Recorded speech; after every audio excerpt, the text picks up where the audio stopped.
Darkcast Network. Welcome to the dark side of podcasting. Have you ever wondered, how in the hell did I get here? You're not alone.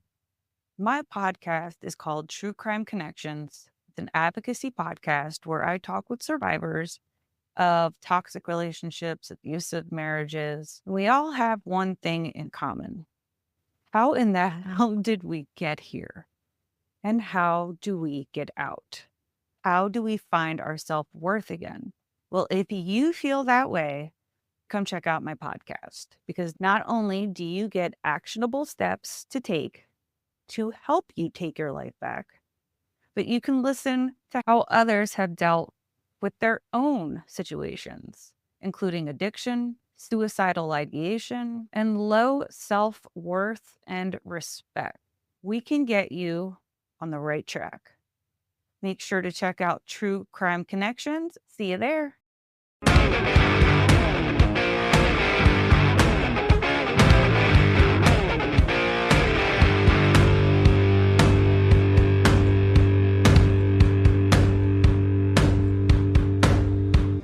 Devil is on his way.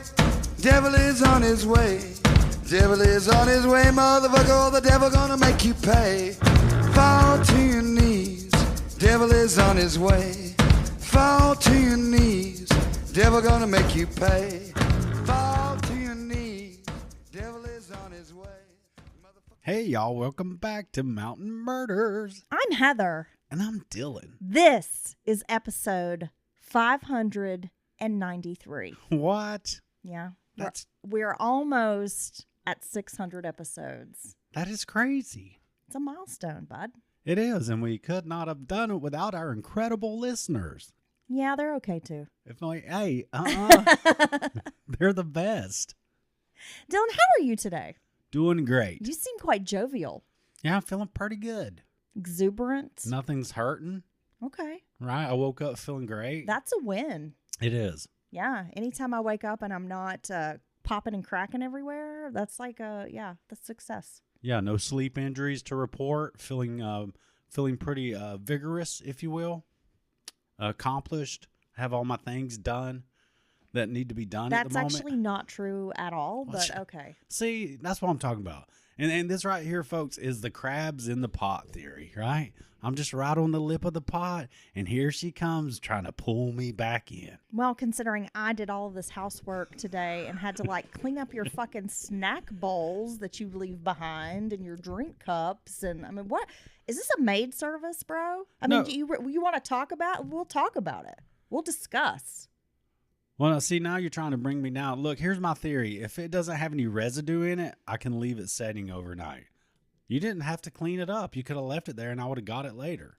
Yeah, like 3 weeks later, but that's only after there's like 6 bowls, Yeah. snack bowls, and I've been on your ass for 3 weeks about it. That's like Then a little... finally you like huff and puff and like stomp your little feet and then finally go like clean up your mess. Now starting a little snack bowl community. It's got they're having children, they're having successful That careers. sounds like socialism. I Yeah, don't it's the know. backstory. Yeah, it's not going to work out for them. You know what I was thinking earlier today? I was out in the yard. You were thinking earlier today? Yeah. Wow, now that's different. This You didn't hurt yourself, did you? no, Okay, good. This time of year, fall, most of the leaves have fallen. They're all dried and crackly and all that. I feel safe because no one can sneak up on me. Okay. Right? The Well, crunching leaves. that's a valid point, Dylan. Yeah, so I think this may be, if you polled people, this time of year, people may feel the safest. Okay, marked safe from creepers in the leaves. That's true. Okay, I gotcha. Well, Dylan, I don't feel safe. I should mark myself safe from myself. I have to tell you what I did. It's just the most goofy thing. Okay. I'm pretty sure the doctor noted patient suffers from chronic awkwardness. I go to my doctor today for like an annual checkup, but it's not like, normal checkup. They just take your vitals and then they want you to pee in a cup. It's it's my psychiatrist. I'll just put it out there. And, so I have to go get my meds and all that. I go to the appointment I've been drinking coffee all morning. I'm ready for this urinalysis. The minute I get into the bathroom and do my business, I drop the fucking cup in the toilet, and then there's no pee. I have no pee. I have no pee to bring. So wait, there is no pee. You insert the fluid into said receptacle. Well, I don't know if I inserted it, but it got in there. And then you go to get yourself together to turn it in, and then you drop it into the toilet. Well, it's already pretty awkward. You know, you're trying to catch the stream or whatever, and you might be, you know, not quite sitting. Maybe you're sort of like squatting, doing, you know, relying on your thigh muscles and all that. And the next thing I know, like, my hands just fail me, and I drop my pee in the toilet. And then you have to go out with no pee. So then I have to go out with no pee and explain to this woman who's probably already irritated with me because I've been in there for a minute because I'm, like, trying to make myself pee and can't. And I have to explain to her what happened. And she's like, oh, yeah, it's no big deal. But I could tell she was just like, oh, this fucking dumbass. Oh, my gosh. Then I had to go sit in the lobby for, like, 30 minutes and pound water, like, from their little water cooler. So you could work up another pee. Until I felt like I could go again. And then it was just, like, the tiniest amount. And she's like, well, we'll just see if that works. And I had this feeling that she thought I was trying to get out of, you know, peeing for her or something. Dude, that's my first thought is she thinks you're trying to be evasive. Yeah. And that you're trying to run some kind of urine game on her. Well, and I told her, I was like, look, I'm not trying to be shady here. I'll pee for you right now. Like, I just I'm can't. very upfront and honest with my doctor about my drug use. No, I was like, you know, about marijuana use. And I'm like, but other than that, and I was like, I promise I'm not, like, trying to, you know, evade you or not submit to this drug test. Was she buying it? I don't know. She was still just like, okay, like, move along now. She was just over dealing with me. Well, see, I would be very distraught in this situation because when I give that one pee away, it's going to be a while before I have another pee. I mean, it was a good pee. Like I said, I'd been pounding coffee. I'd had some water this morning. I was, like, ready for it. It's so disappointing. Oh, my gosh. So if you want to know how my day's going, it's a little pissy. She peed on herself, gave a little bit away. You know, I don't like to give away urine samples. I've become very protective over my pee at that point. Yeah. Because I don't think about it when I use the bathroom. But, you know, now I'm trusting you with something that's part of my body, and I don't know how to feel about it. You could like contaminate a crime scene or something. Yeah, you could use this urine against me. Yeah, exactly. Weaponized piss. Right. Yeah. Yes, they could clone your pee. Dude. Like Elon Musk could take some of the DNA from your pee and, like, make a weird, like, half Elon, half Dylan baby. Dude, he wishes. Be like his 700th kid or whatever. He wishes he was cutting these genes in there. Okay, anyway, moving along. That's enough being gross I need for some now. help. You look I like a guess lizard. I just sometimes enjoy sharing with the listeners that I'm really just a big doofus. Like, I'm so awkward. Well, and look, this is not if you want Heather to come over to your house and pee, give you a sample, I'll probably drop it on your carpet. she's probably going to have learned from this and do a better job. Yeah, this time I'm bringing a bucket to catch it Oh in. God, piss bucket. All right, Dylan, are you ready? Speaking of crimes, no one's going to plant your pee at a crime scene. At least I don't think they are. Are you ready to get into today's case? It is November. Our theme this month, blood ties. Basically murders in family murders, familial murders. Yeah, and I have to say, last week's story, I continue to think about it, how terrible it was. You know what I mean? And just even with the little ones being murdered too, and everyone in the house Well, the little one survived. But still, I mean, it's like something out of Dexter, right? But and just everyone being beat to death like that, it was such a terrible crime. Very bad, Dylan. So what do you have for us this week, Heather? I have an equally terrible crime. Okay. You know, you asked me earlier, you're like, what are we talking about? And I'm like, crime, murder. And you were like, well, I don't want people to get murdered. No. Like, well, I'm sorry. That's what we do here. I'm starting a new genre, fake crime news. You're just going to make shit up? Yeah. Okay. And it'll be the coolest crimes ever. All right. I'm ready for that. I will be interested in seeing like how that progresses, seeing as how you are, so on top of research and work and putting forth effort. That'll be awesome. I can't wait. Yeah, and then I'll be like, and then the killer went for ice cream. Dun, dun, dun. Whimsical stuff like that. Mm-hmm. Okay, so we're ready for this? I am. Columbus. Now, I had to do a little research here because I was not quite familiar with Columbus, Georgia. So Columbus lies in west central Georgia on the Chattahoochee River, bordering Alabama. The city has a population of about 200,000.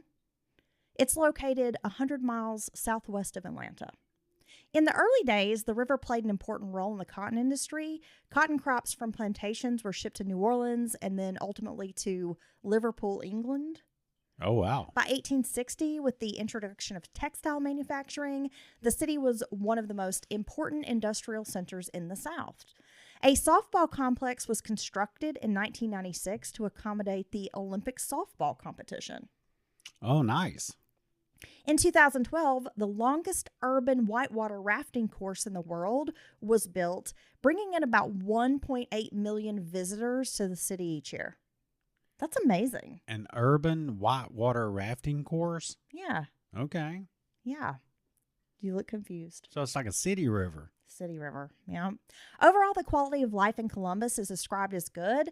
Like in most cities, of course, there are some, unsavory areas with crime. But for the most part, it does seem like a nice big town. Okay, I'm not familiar with Columbus, Georgia either. And and back in the day, historically, rivers were such a very important very important to areas, know? It was like a hub, yeah. It was like a Shipping, interstate highway, transportation. Right. And if you had a little community on a river, that maybe depending on what part of the river, it could quickly grow up into a very, a thriving area. Fort Benning is home of the U.S. Army Maneuver Center of Excellence and the U.S. Army Infantry School. Around 120,000 active duty service members, their families, reserve employees, civilians, and retirees call the base home. And of course, this base is located in the Columbus area. It is the largest employer, like in this county. And that's usually how it goes. Ann Johnson was born January 4th of 1961 to parents Jim and Bernice. Ann was the youngest of 4 children. Jim was stationed at Fort Benning. The U.S. Army had taken the family all over the world. Ann ended up attending high school at Capital Christian Academy in Upper Marlboro, Maryland, then enrolled in a Christian college outside of Los Angeles. She did not finish a degree program at that school. Now, at some point, Ann ends up back in Georgia. It seems her parents are living there, maybe after her dad retired or whatever. They liked Columbus. They moved back there. So Ann winds up back in Columbus where she was born. Now, I'm not sure how she met Michael Curry. In the beginning, Ann's mother said she would return home from dates, sometimes crying, but wouldn't say what was wrong. So Ann has met this young man, Michael Curry. He's also a Georgia native. Well, as a parent, I would find that very disturbing. Michael was born in 1958 to parents Orville and Joyce. He and Ann married in January of 1981. Now, I couldn't find a whole lot about their early marriage or even maybe their, early lives. So I was trying to find as much information as I could. In August of that same year, the couple welcomed a daughter, Erica. Their son, Ryan, was born in January of 1984. The couple lived in Columbus at Rockhurst Drive. It's a quaint neighborhood with brick homes, well-manicured lawns, families with children, kind of that ideal suburban residential area. Yeah, and that'd be a great place to grow up. I never really lived in a setting like that, nice, close-knit neighborhood with lots of children and families, or lots of kids and everybody's buddies and goes out and plays all the time. I was always in the middle of nowhere by myself. Well, I guess it was like the Trailer Park Boys for me. But we were kids. Y'all were trailer park kids? It was just like a bunch of trailer park kids running around. Playing in the creek? Yeah, splashing in the creek, digging in the dirt. Yep. Anne's parents soon discovered their son-in-law was not ideal. Now, they didn't really know a whole lot about Michael while their daughter was dating him. Well, yeah, like I said a minute ago, I would be fine if my daughter or son came back and was crying or seemed upset after going on dates and stuff. I'd be like, hey, your natural inclination is to ask them what's going on. Right. Try to find out what's happening. Can you help or, give them advice? Or do you need to whoop somebody's ass? Well, they thought Michael was cold. At times, he seemed to disregard Anne altogether. I mean, it just sounds like, why are you even married to this woman? Like, you don't really take her feelings or, whatever into account. Right. He just kind of wants to go, like, do his own thing. He's not very kind, caring, loving. Now, sometimes someone can come across like that to other people outside the relationship, but part of it's just like kind of how they're wired and they don't even mean anything by it. Right. And then the person in the relationship with them kind of sees the other side of them, maybe, knows the real them. So sometimes, not always, but sometimes that is, it may seem worse than it really is. Does that make sense? Right. Well, like most young couples, they had financial troubles. And I think that's pretty normal. You get married young, you're in your early 20s, you start having kids. Perhaps you are not as financially stable as you might be in, 10 years. Well, yeah, just what you spend your money on changes a little bit, and you tend to, You're adding more mouths to feed. maybe you get a job, but then if you've been there for a while, you'll get raises or maybe move into a better paying position. So, yeah, I think it's just natural to have a little more money or a better financial acumen as you age. Yeah. Wow, damn. So they had some financial problems. They had taken out 2 mortgages on their house. So I'm assuming that's like what, refinancing? I've never really slowed down and thought about it, but a second mortgage?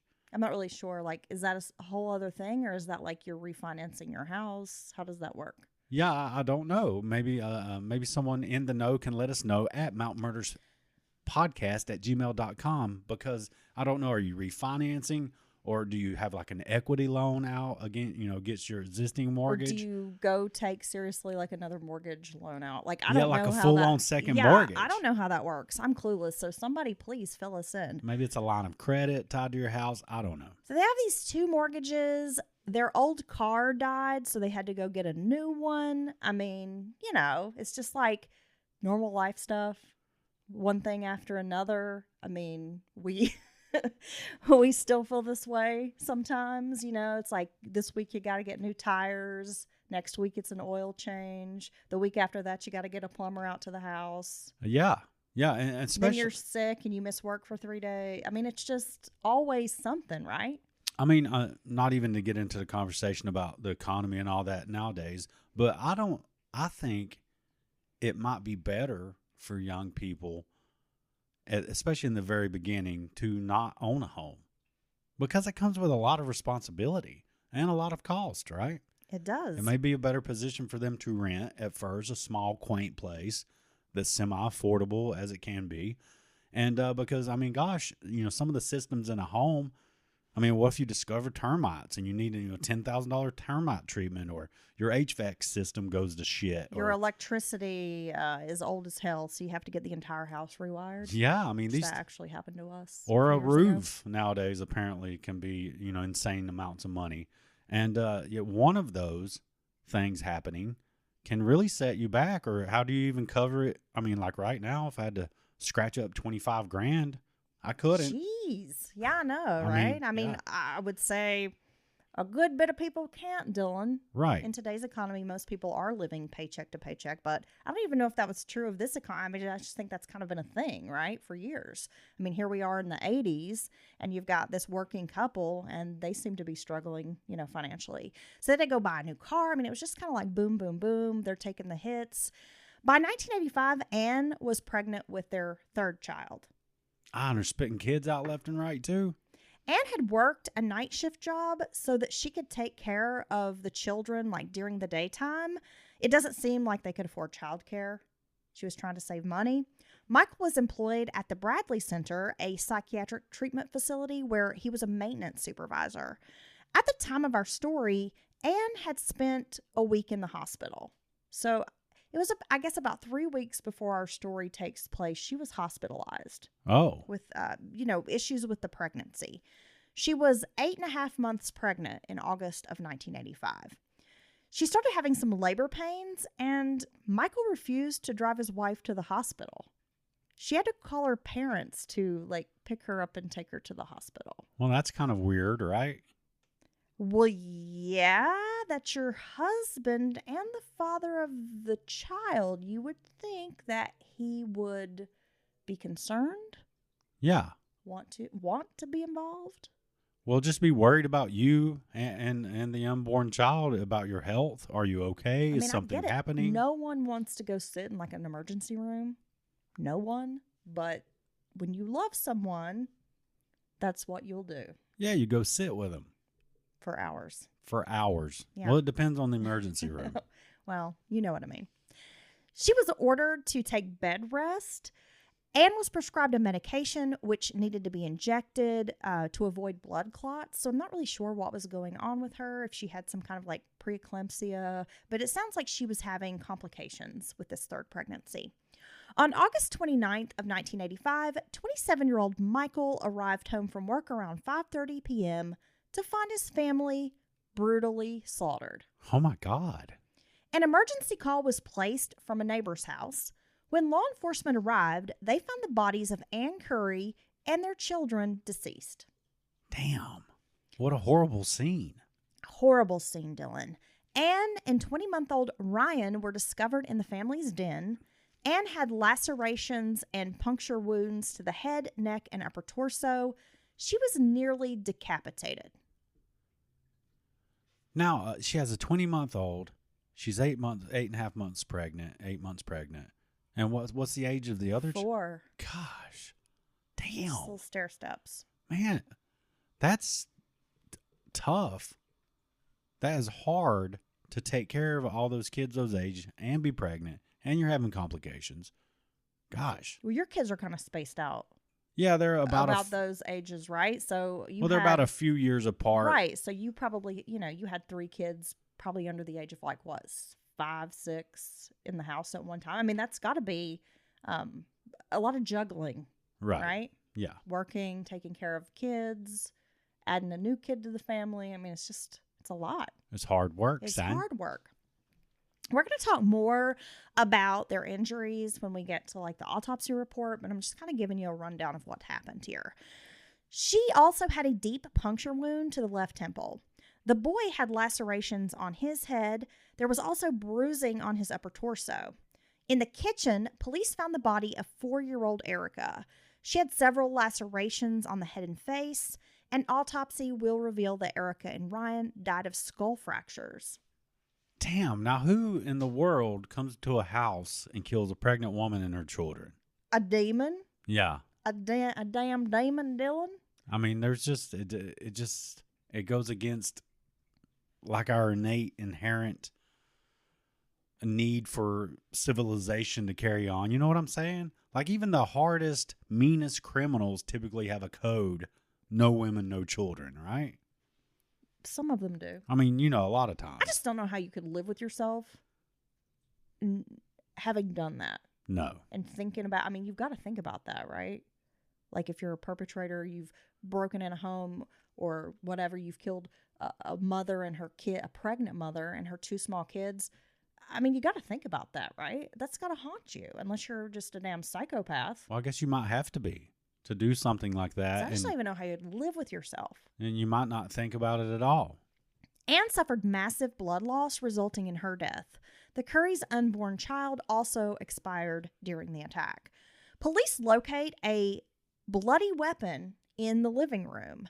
It is an axe, or what has been described as a bush axe. Oh my God. So we're going to talk a little bit about that bush axe in a minute. Do you know what a bush axe looks like? Yeah. We will discuss it, Dylan. I'm going to give you the rundown on a bush axe. Well, I know all about it. I just can't imagine hitting a human with it. Michael Curry had bought the axe recently. He had stored it in an outside entry, kind of like a entry room or like a storage room at the rear of the house. So it sounds like, you have to go outside and it's a separate little Kind of like a mud little room. closet, Yeah. utility kind of thing, right? Oh, so like a little detached storage from. closet. Yeah. Yeah. One thing that stood out to law enforcement initially was no signs of ransacking. There didn't appear to be a robbery. They did find Anne's purse overturned in a chair. Another purse was found nearby. It's actually been described as more like a coin purse or like a little wallet, maybe a little clutch. I don't know. It's like supposedly a smaller purse. And it had been given to the children for play purposes.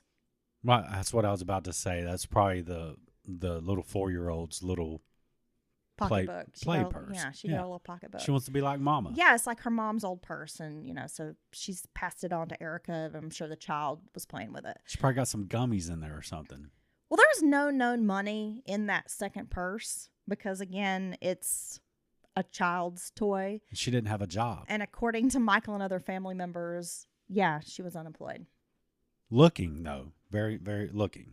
She's looking for Well, work. at the time, she was working with an HR specialist on building a resume. Not having a lot of luck on Indeed, Well, she's 4. Well, yeah. She doesn't have a lot of experience, but she's really dedicated to, finding a job.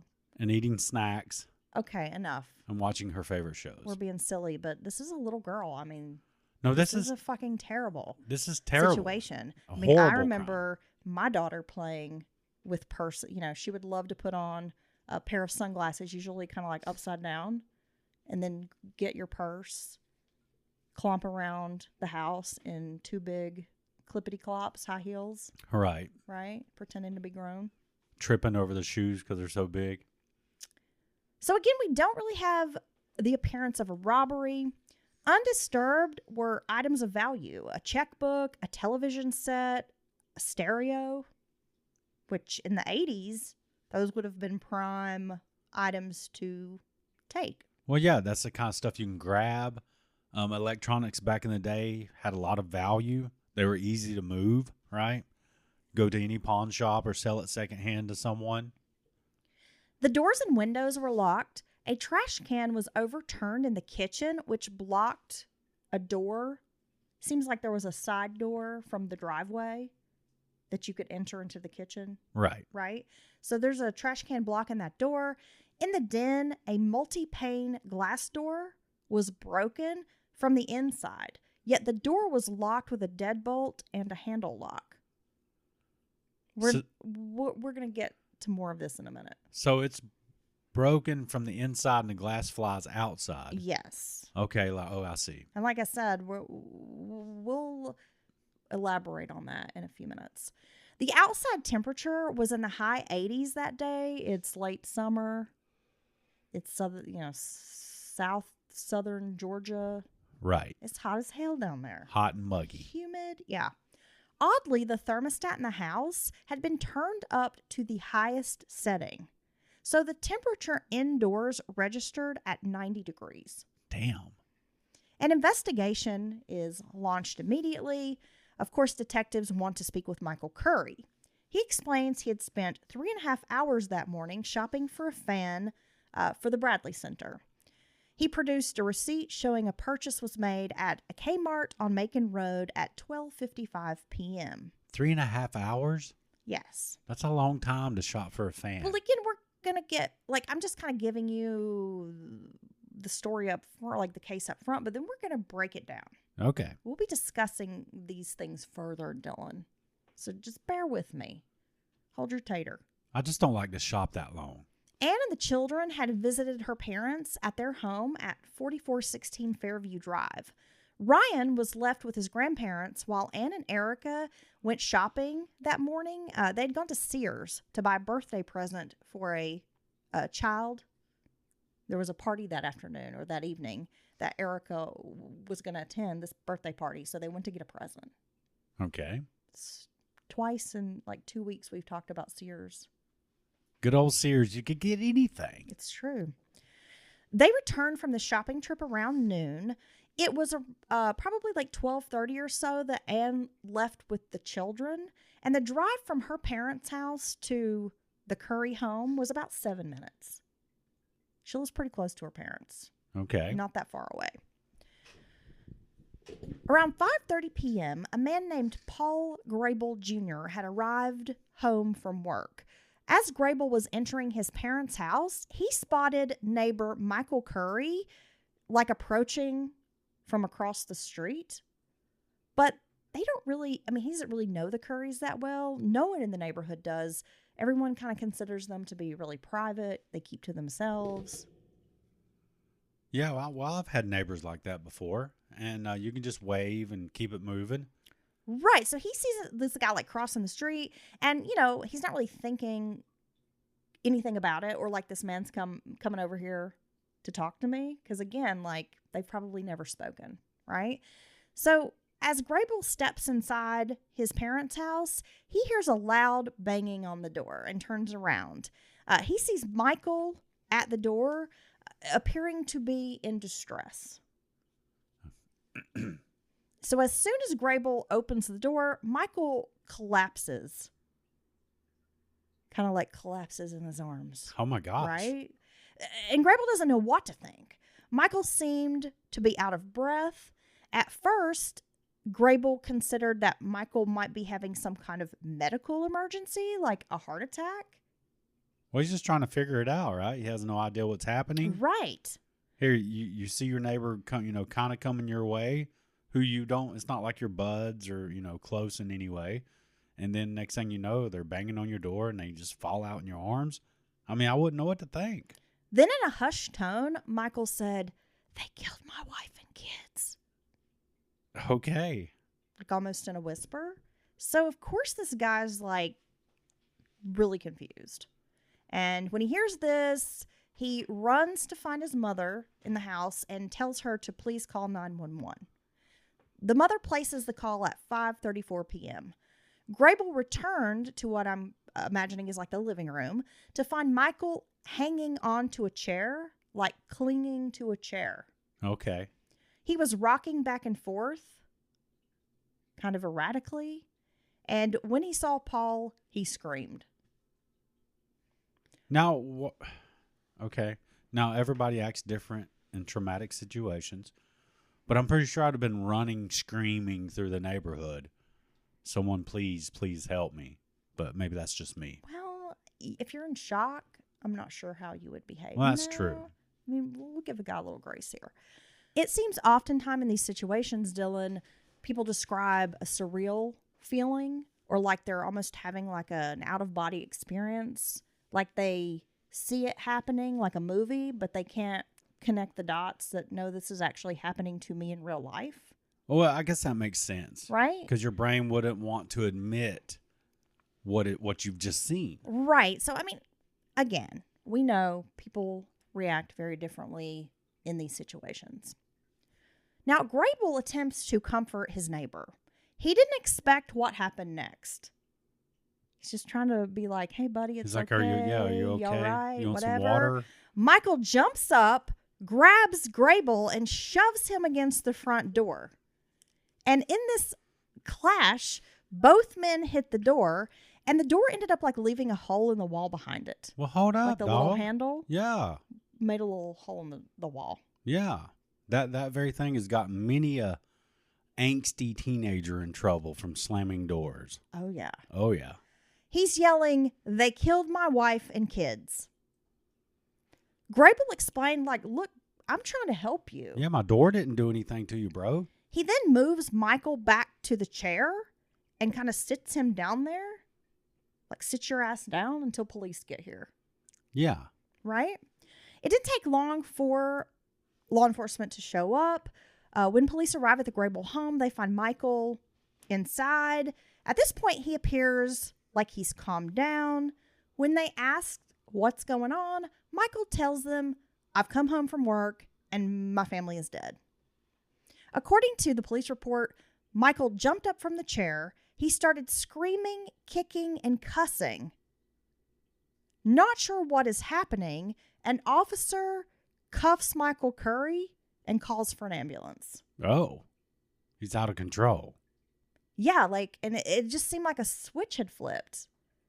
That he was calm and like he had attacked the neighbor, acting a fool. The neighbor sits him down. He seems like he's calm and collected when the officer comes in, speaks to the officer for a few minutes or whatever, and then just like starts acting erratically, violently, thrashing around. Now, if I'm the neighbor, for one, you're trying to figure out what's happening. This guy's saying that his whole family's been killed. Right. But I still would not be able to stop thinking about the fact you made a hole in my wall, dude. Like, that would be driving me crazy, even in the heat of the situation. I understand. The officer locates the Curry home, realizing, it's across the street or whatever. And this is about the time the ambulance arrives on the scene. Now, at first, the paramedics check Michael for injuries, trying to figure out what's going on with him. Right. Did he take something? Is he hurt? Is there an explanation for this behavior? So once paramedics wrap up with Michael, they follow the police officer into the house through an unlocked open front door. And it's been described as unlocked and open. Now, I don't know if that means like, there's just the ajar, like the outer door, or if the door's wide open. Right. I'm not really sure, like if there's a screen door, a glass front door, I don't know. But unlocked and open is all I know. And see, little details like that drive me crazy. You want to know? I need to know all the things. A detailed description of the door situation. Yes, I need to know all the details. Well, it matters. Now, from the get-go, it is clear to law enforcement that this family has been attacked with some kind of weapon. Right. Then they find this axe next to the bodies. It's bloody. These wounds are just horrific. So they kind of, the maths, and they're like, we think these people have been killed with this axe. With this bloody weapon that's laying here? Yes. Yeah. Now, Dylan, we had some debate whether it's a bush axe or a brush axe. And it seems that people call it different. Like some people call it a bush axe. Some people call it a brush axe. Some people calls it a Kaiser blade. That's okay. I calls it a sling blade. Now, a bush axe or a brush axe is used typically to clear brush, and it has a wide curved blade. This weapon had about a 4-foot-long wooden handle, a hooked steel blade around 20 inches in length. Yeah. Kind of curved out from this. No, it's and I'm glad you're describing it. It almost reminds me of like a sickle. Yeah. Right? Right. I would having like in my mind, when I think of a sickle or something like that you use to clear tall grass or lay down wheat if you're, right, harvesting a field of wheat by hand. But yeah, this is certainly. I know I often harvest crops by hand. But I'm glad you're describing it, because for people who don't know, right, have never seen a bush axe, brush axe, you're thinking axe. It looks more like you would definitely think yard tool if you saw it, right? Something that you're going to see out there with a rake. I was kind of like, I was unsure, like, what's a bush axe? But when I looked it up, I was like, oh yeah, I know what that tool is. Right. Absolutely. You've seen it, and I think a lot of people probably seen it in Peepaw's, garden shed or whatever.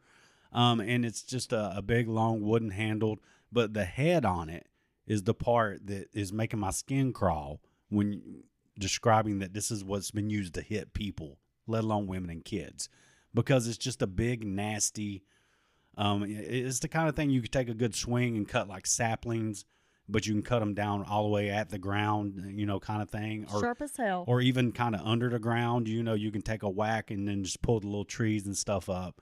And they're a very handy thing to use in clearing land or, wild roses or something like that. But such a gnarly thing, and they're heavy. They're heavy, they're long, and that's the whole point of them, is they build up momentum, and that's how they operate for the cutting. And I just, it like I said, it makes me sick thinking of hitting a human with one of those implements. Yeah, it's very troubling. It is. It's terrible. As I mentioned, Anne had been hit in the throat and head. 20-month-old Ryan was clutching the carpet. He had an axe wound to the head.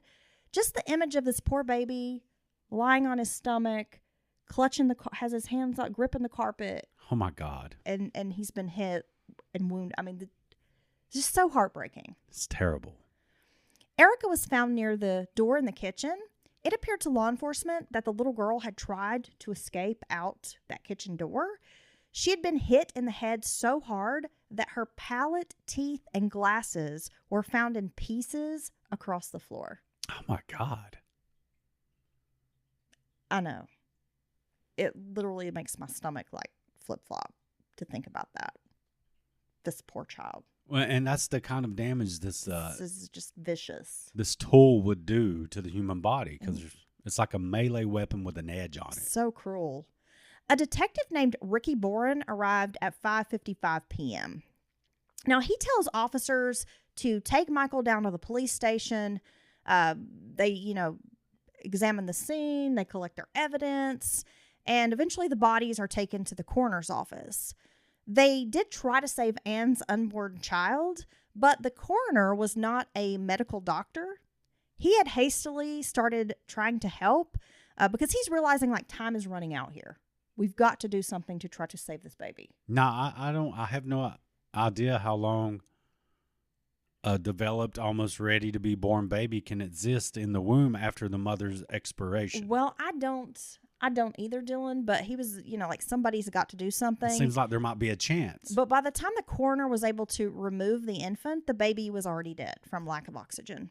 Because the coroner literally had to call the medical examiner and was like, where should I cut? What should I do? I'm trying to help. I need to do something. There's a baby. Let's be honest. I know they're trying their best, but likely the baby was already had passed away as well. Because, it's got to be a matter of minutes, right? When the mom stops breathing. Surely. I'll look that up. But yeah. This is just the worst. This is the worst. Again, who could do this to a pregnant mother and to two little kids? I don't know. The baby was fully developed. He weighed over 5 pounds. And Anne had planned to name this little boy Tyler. The medical examiner performs the autopsy, which I kind of mentioned some of the details earlier. But one thing I found striking was that Anne's neck had been destroyed. Now, I said she was nearly decapitated. Right. That blade, that gnarly blade you've described, cut through muscles, severed the carotid artery and the jugular. Oddly enough, though, her trachea was unharmed. That's just a matter of happenstance.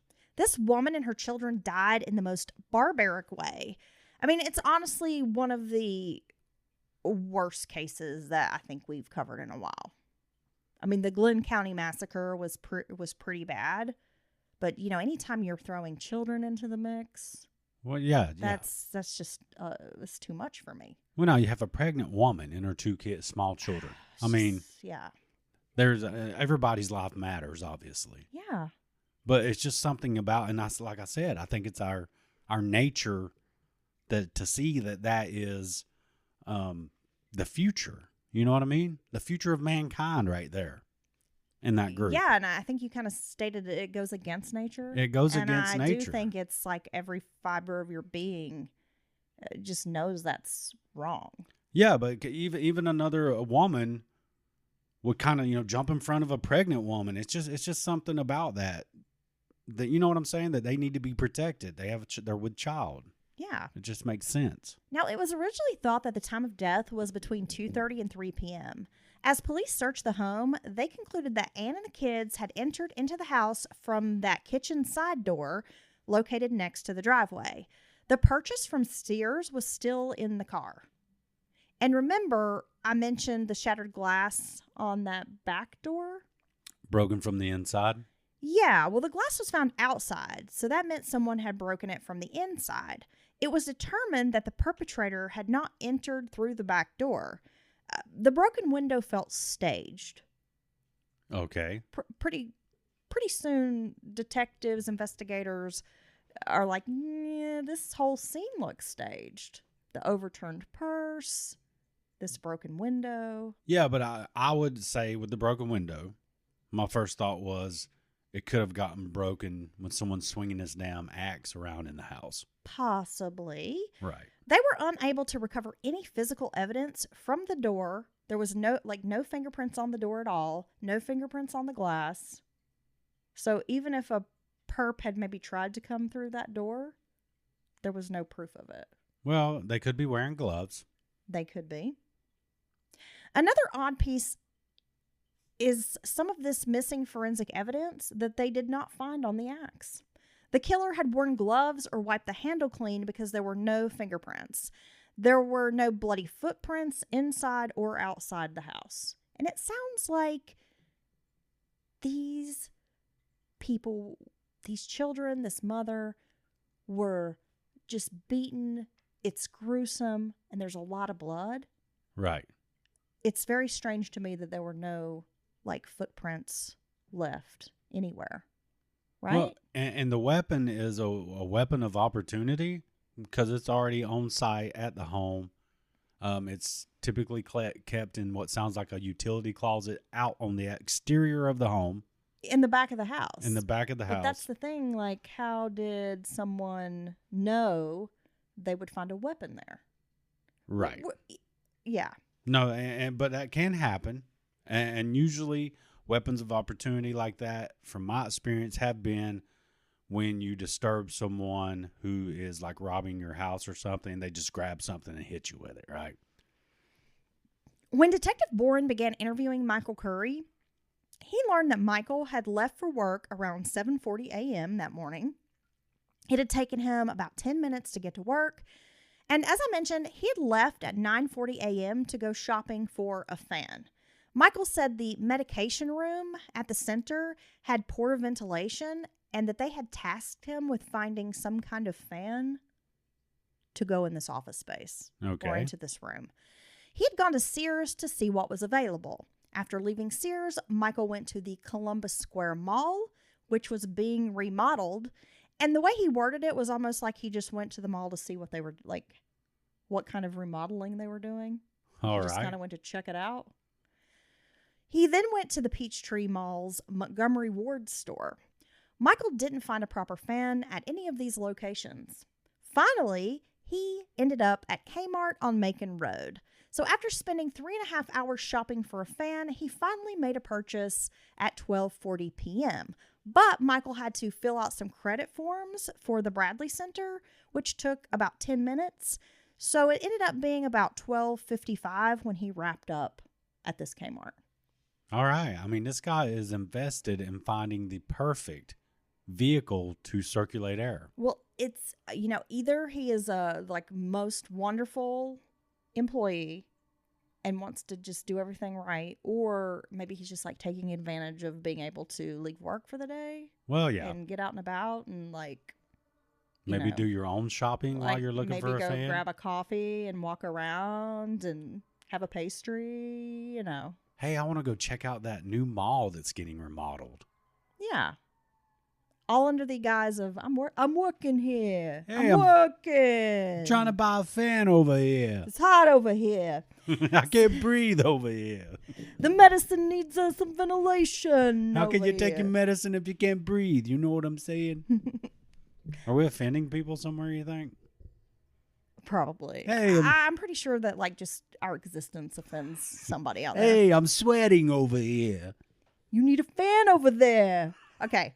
Now at 5:10 p.m., Michael left work. Oh, I should mention, so he gets those credit forms filled out, blah, blah, blah. He gets back to the Bradley Center at 1:10 p.m. So it sounds like about a 15-minute drive from the Kmart to the Bradley Center. Okay. With traffic and all. Man, it's funny, all these names, these retailers coming up in your story that I don't think any of them exist anymore. Montgomery Wards, Sears, Kmart. Yeah. Dude, Kmart used to be the bomb. I used to like going to Kmart. They had the little blue light specials, right? Yeah. They had the food court, or they had the food in there, the little snacks Little and stuff. Caesars, or they had just the old school food court. Where Yeah. you could get an icy. Yeah, or pretzel or Maybe corn a hot dog yeah. or something. Yeah. Yeah, and then it was Little Caesars, which was next level. And, people were sleeping on that Jacqueline Smith collection because you could go in there and find like a lovely pair of slacks Business casual. for cheap. Yeah. Okay, so at 5:10 p.m., Michael leaves work. He dropped off some mail before making his way home. The drive from Kmart was tested by police, and it did only take about 13 minutes to get to the Curry home from Kmart on Macon Road.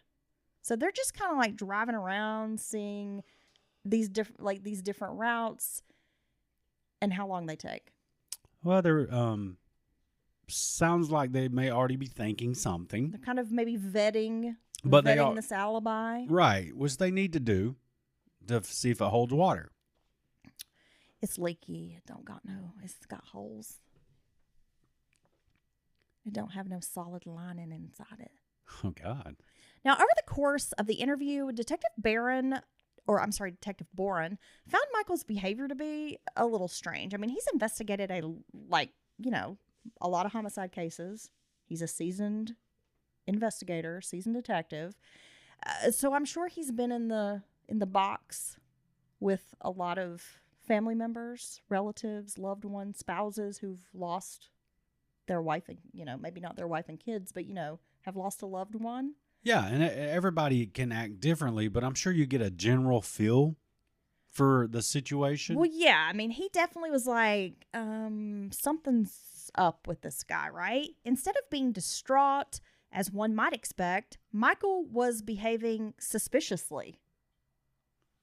I don't even think distraught would cover how you most likely would be feeling if your wife and children were killed in this horrific manner. I think distraught is a pretty good. Well, I think just completely a blubbering mess on the floor, completely destroyed, like hardly even able to speak. Well, that's what I think of when I think of distraught. Okay. Hysterical, blubbering, a hot mess. I mean, I get it. I see what you're saying. Picking up what you're putting down. So you're going to be hysterical, blubbering on the floor, crying, snotting? Yeah. Okay. Good. I like that. So we've got Michael over here acting suspect, like just totally suspicious, which I'm sure investigators are like, what? I think he's like hiding behind chairs and peeking over him and stuff. He changed his story several times throughout the interview, mostly about like which door he ran out after finding the bodies. Michael also said he had returned home that morning, but like we'll change that story a few times, that like once he went to work, he never went back home, but then, well, I went to work and then I went home and then I went shopping. I mean, so he's just like got some different accounts of what happened. Well, this is there's some pretty big details to be changing, right? Well, one thing is, he had told the investigators that he had bent down to see if his family was dead and like take a pulse. But in a later account, Michael said he knew right away they were dead and just ran for help. They also found it odd that if Michael finds his family on the floor covered in blood, if a person were to like kneel down or bend down, they would have likely had some blood on their person. And also if you're reaching to check a pulse, I mean, it sounds like all of those injuries are in the head and neck and back. Yeah, right. So checking for a pulse. There's blood everywhere. You would touch it, maybe the neck or maybe even the wrist, but there's blood pooling everywhere. You're going to check your wife's pulse and her head's nearly cut clean off? Yeah. I mean, I don't know, bro. I'm just telling you a story here. Now, in a later account, like I said, he ran for help. He knew they were dead. He didn't bother checking on them. But again, police were like, why doesn't he have any? Like, he's perfectly clean. And if he's been in the house and in the scene, like there's no blood prints, no footprints in the blood. He doesn't have any blood on his shoes, on his person. Yeah, it seems odd. Right. Well, you're frantically... And you're in the middle of this scene where there's blood everywhere, sounds like, I'm sure, with all these head injuries, neck injuries, and these types of wounds, whatever. And then you're going to be checking on your family. That would be a natural inclination. Second time I've used that word this podcast. Yeah, word of the day is inclination. Yes. And so, yeah. Inclination. INCLINATION. Inclination. Oh, origin, country of origin. Can you use it in a sentence, please? No, but yeah, you're not going to be like, ooh, I don't want to get their blood on me. You're not going to be thinking like that. You're going to be frantic. You're going to be, I don't know how you would be, but you're going to have blood on you. I agree with the investigators on this point. You're going to have some blood, some transfer, somehow, some way. The Currys had a telephone in their home. They wanted to know, like, why did you go all the way over to a neighbor's house to get help? You could have just called from your house. I wondered that too, but that would not be that abnormal of a reaction from a scene like that. Does that make sense? Yeah, I understand. Because you're in a slaughterhouse. You're like, can't even process what you're seeing, and you may just out of instinct or go away from that. And I could see that happening. Yeah, I agree. I mean, I understand. Just a need Both to sides see another of it. person or just something. Michael said he used the kitchen door to leave, but that door had been blocked by the overturned trash can. He quickly walked back saying, oh, no, I went out the front door. Here's another thing. Michael mentioned that when he went into the front door of the home before he found the bodies, that there was a yellow pamphlet of sorts kind of stuck in the front door, and it was from the Energy Savers of Georgia. Okay. Now, police call, and they find out that these materials were distributed in the neighborhood between noon and 2 p.m. But when they went into the house to investigate, the crime scene, they end up finding this yellow pamphlet in the master bedroom. Okay. And Michael doesn't have an explanation for that. So if he's telling you, like, I went in this door, there was this pamphlet I noticed, I pull it, I get it. I walk in, I find my family, I run. Like, he had time to go in the master bedroom? Damn. That doesn't make sense at all. And why did he go in? I mean, and he's, like, not admitting he went into the master bedroom. So, like, how did it get in there? Again, there's just these, like, discrepancies. It's just not adding up. No, the whole thing's not adding up. He's changing his story. He's waffling on details. He's changing his narrative to fit the evidence as he's presented with the evidence. You see he'll say one thing, they'll say, well, you couldn't do that because of this. Oh, yeah, well, that's right. I mean, it's not good. It's not a good look. Michael told investigators he had never left the living room after finding the bodies. He had gone in no other room except the living room, and he spotted his daughter in the kitchen and only ran for help. Like, he didn't go into any other room in the house. This is what he said. So again, they're like, but wait a minute. There's that pamphlet in the bedroom. So obviously he had to go in there, but he would not own up to it.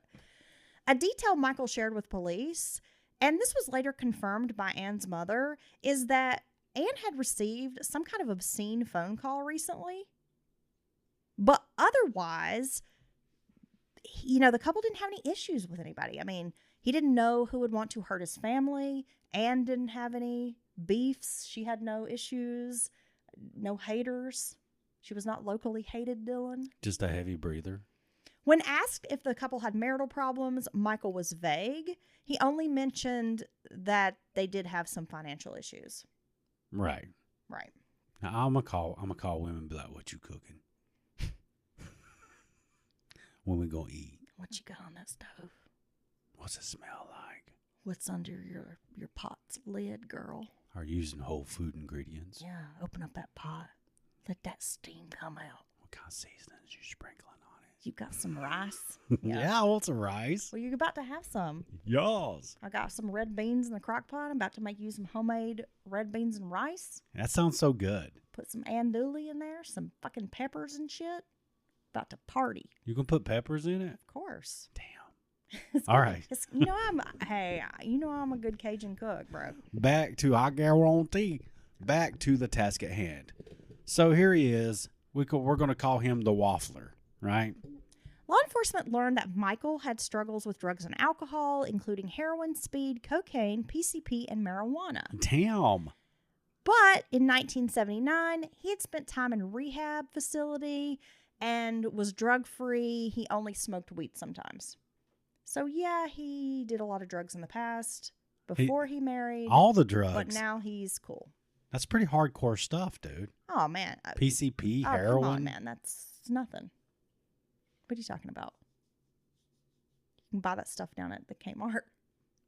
Now, have you seen that there's all these like, there's like this epidemic of this like, it's being described as a synthetic opioid like substance. These gas station kratom stuff or whatever, and like people are describing a dependency, like if they use it for an extended period. Oh, are they calling it like gas station heroin? Yeah. Yeah, well, I think I saw a Vice. No, it might like not a be the Vice kratom. on this. Might not be the kratom. Nobody get mad at me if you're, a lot of people like kratom. I don't know what it is. I have no idea what that is. But it is something. I've seen signs for it, and I always think like Kraken.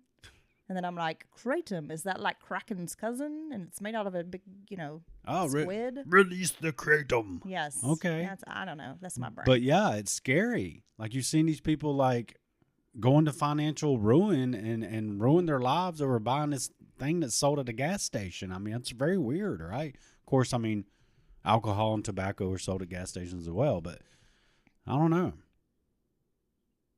Okay, so we cannot get weed legalized at a federal level. No. But we can sell some weird gas station heroin. Right. And that's legal. Yeah, and then they'll outlaw it. They'll be like, hey, the kids are getting messed up. They'll outlaw it, and they'll change one molecule of the chemical makeup, and then they'll be like, hey, it's not that. I mean, it's such a cat and mouse game. It's ridiculous with these synthetics that are out there. I don't understand. Chemical eggs. They gave Michael a drug test. He did pass that night. Investigators did notice that Michael had some scratches on his arm, but he explained that he had gotten those by moving some boxes at work. Another interesting thing, which Michael didn't explain, was that he'd been the person who dumped Anne's purse on the chair. Oh, what's his reasoning behind that? Well, again, he didn't really explain it. He just admitted that, like, he took his wife's purse and poured everything out on the chair. Okay, I was looking for chapstick. Again, odd, because it does seem like somebody staged a crime scene. Right. But then he's admitting that he poured the purse out. You think he's admitting that because he thinks they can prove that he touched the purse or something? Of course, I touch my wife's purse all the time. Yeah, I know. I hold it for her. You know what I do? Like you're like, here, hold my purse while you go in a bathroom, public bathroom or something. I don't always, but you usually offer that, so right. I give it to you. But I don't just hold it, girl. I'll work it while you're in there. I know you do. Yeah, I've I throw it on my arm. I just like, okay, feeling this. I've seen you. Yeah. I've seen you, big sass. That's right. After the interview, Michael was taken to the hospital to surrender samples of blood, hair, fingerprints, and saliva. He also turned his clothing over to police. No blood was found on the clothing at all. Which is strange. Your whole family's been murdered. You go in the house. You don't have any blood on you. Not even a speck. Yeah. I don't believe that. Yeah, that doesn't make sense to me. I mean, you're going to likely kneel down, check. You may even grab your little one up, right? To see what's happening, if they're okay, if they're alive. You know they're not okay. Well, maybe like a normal person with a heart might. Yeah, I mean, that. just it seems very unlikely that you would not even have a minute fleck or drop of blood. I just have a hard time believing. In a scene like that. Yes. No. That if any of us walked into our home and found our loved ones viciously murdered, there's blood everywhere, that you would leave the crime scene unscathed. Clean as the whistle. Right. Michael was released at about 2:30 a.m. So he's been with law enforcement for most of the evening. The following day, Michael returned to the police station for further questioning. But he arrived with an attorney, and the attorney told police that Michael would no longer be answering questions. Michael also refused to take a polygraph exam based on the advice of his attorney. Okay.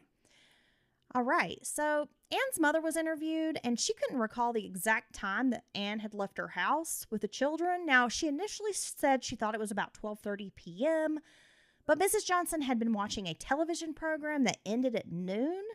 So she kind of, second guessed herself and was like, well, maybe they left earlier than I had originally thought. Now, I have to say, getting a lawyer in a situation like this, if you are the spouse and this has happened to your family, might not be a bad idea.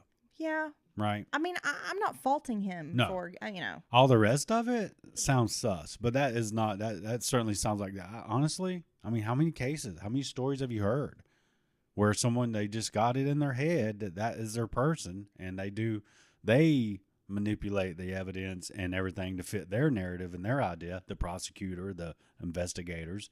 And so, yeah, getting a lawyer, I think, is a smart move in a situation like this. Always ask for an attorney. And I'm always going to refuse a polygraph. Yeah. Yeah.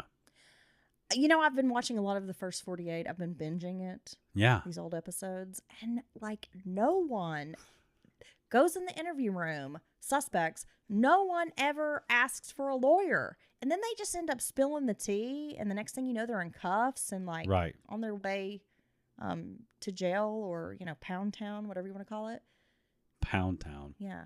Well, no, all they have is some conjecture, maybe, some witness statements, and they're allowed They play some good cop, bad cop, and then, which is so funny to watch. Now because people fall for it.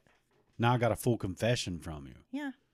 Now, sometimes some of those cats are hard as nails, and they don't play any of that. I would say the percentages are 90-10. Yeah, because 90% of those people never ask for a lawyer. They never lawyer up. It's funny. I watched and they just talk and paint themselves in a corner. It's what are you doing?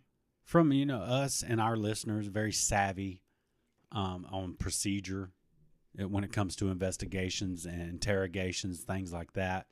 And you watch them do these interrogations, and you'll see how they kind of these little techniques. They'll slowly moving, closer and closer. They'll have two investigators, be your friend, and then they'll get you kind of packed into the corner. We'll slide this pin over, or maybe they'll bring the female investigator in to maybe make some kind of other connection if they're sensing like you might talk, and just all these techniques that I see that are indeed techniques. Look, I brought you a Dr. Pepper. Yeah. We can be friends. Right. Do you want a hostess cake as well? I have some little, mini cupcakes. Here, let's get you a snack. Yeah, you want to smoke in here? It's okay. Go ahead, light up.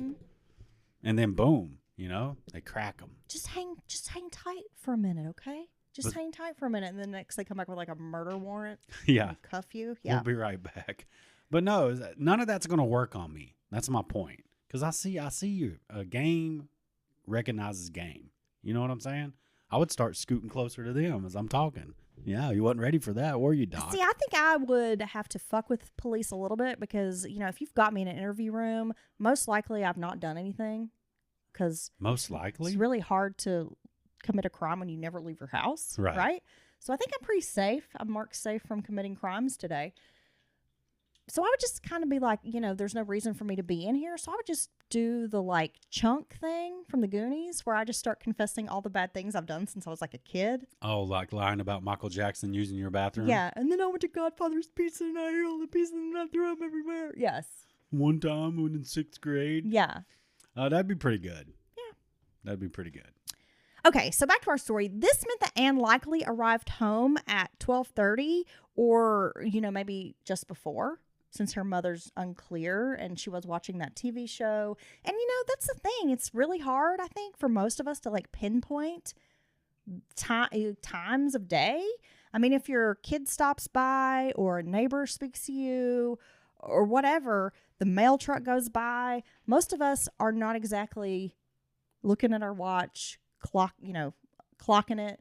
You just kind of guess, right? Maybe it was 4, could have been 4:30, could have been 5. I mean, you just don't know. Well, I've lived places where the mailman was on point, every day in a 10 to 15 minute window, like clockwork. But where we live now, sometimes they come at 1 in the afternoon. Sometimes they come I've never seen anything like it. They'll come by at 8 or 9 at night. Yes, it's true. I've never seen the mail be delivered, which is fine. But you in an instance like that, you certainly couldn't use that as any kind of any kind of to a gauge schedule. Yeah. like a time frame. But, it's interesting. Like nowadays, oftentimes cops would ask, back in the day, would ask people what they were watching on TV whenever they heard something, saw something, or any of that.